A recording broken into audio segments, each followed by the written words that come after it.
Hey guys, hope everybody are fine, and this video is on the submarines, and in this video we're going to see how a submarine dives into the deep ocean and come back to the surface, and the basic parts along with the propulsion system.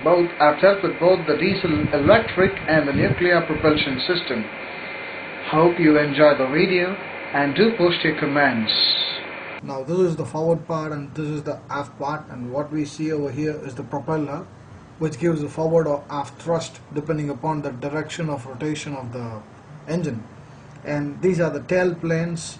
Of course, two will be retractable, that is, they can be retracted inside the submarine and projected whenever it's required.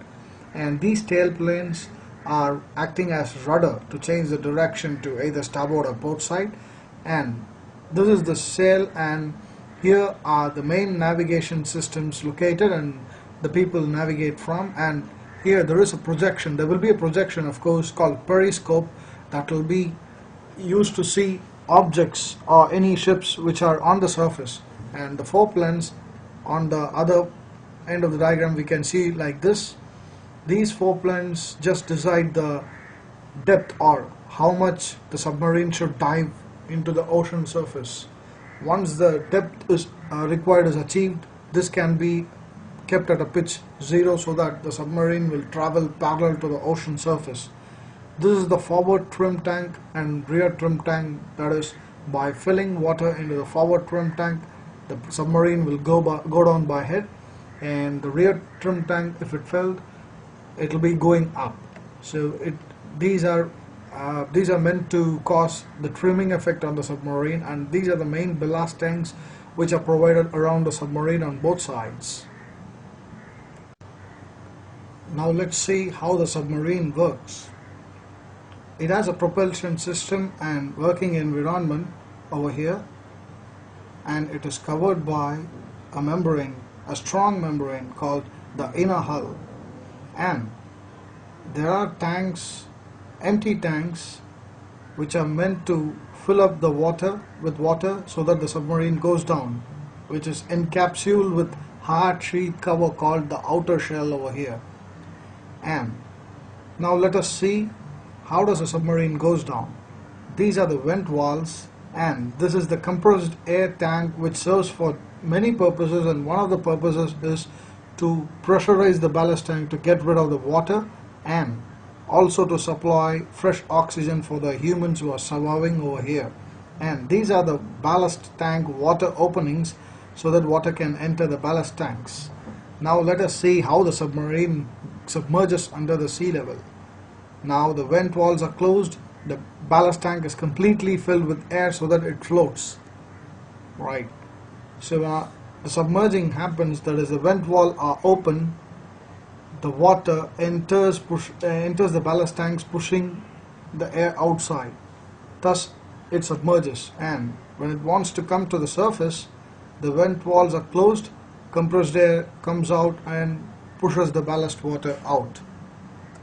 The inner hull of the submarine, and this is the outer hull, and in between lies the ballast tanks and the vent valves on top. And these are the fins to cause trim or to reach the depth on the ocean beds, and these two are the flood ports. Now the ballast tanks have air and no water is over there. So if the submarine wants to dive deep into the water, the flood ports are open so that the water get inside the ballast tanks and the air is vented out over here. And when it is fully submerged, the main vent valve is closed and the ballast tanks are completely filled up with the water. Thus no more water can enter the submarine's ballast tanks and it is completely submerged. And again, when the submarine wants to come up to the surface, the flood ports are open and air, that is compressed air at high pressure, is blown to the ballast tanks so that the water is forced out. Thus the air in the ballast tanks makes the submarine become light denser than the surrounding water, makes it to come up. Let us see a short demo. It goes down with the water getting inside the ballast tanks and compressed air pushing the water outside, thus it comes up. Well, this is a simple diesel electric propulsion system for a submarine. Here we have a massive, huge diesel engine, approximately 16-cylinder diesel engine, which produces power and rotates the generator, which creates electricity, and then in turn the electricity is used by the electric motor and it turns the propeller. On the other end, when the submarine dives deep into the water, here we have a huge battery cell which powers the electric motor, and then it rotates the propeller. A simple submarine propulsion system with the help of nuclear reactor.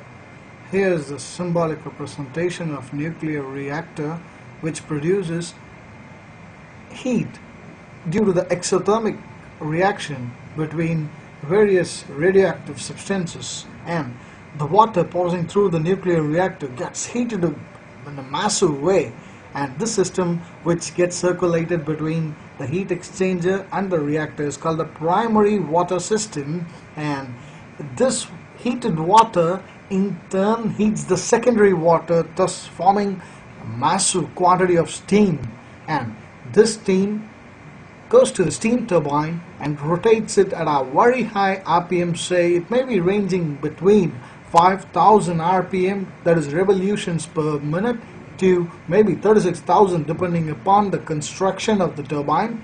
And this turbine rotates the generator which is attached to the shaft, and thus the generator generates electricity, and the water which is returning, or the partial steam which is returning from the condensate of the steam turbine, gets completely condensed into water in the condenser and it returns back. Thus there's no loss of water in the system. It's a recirculation system.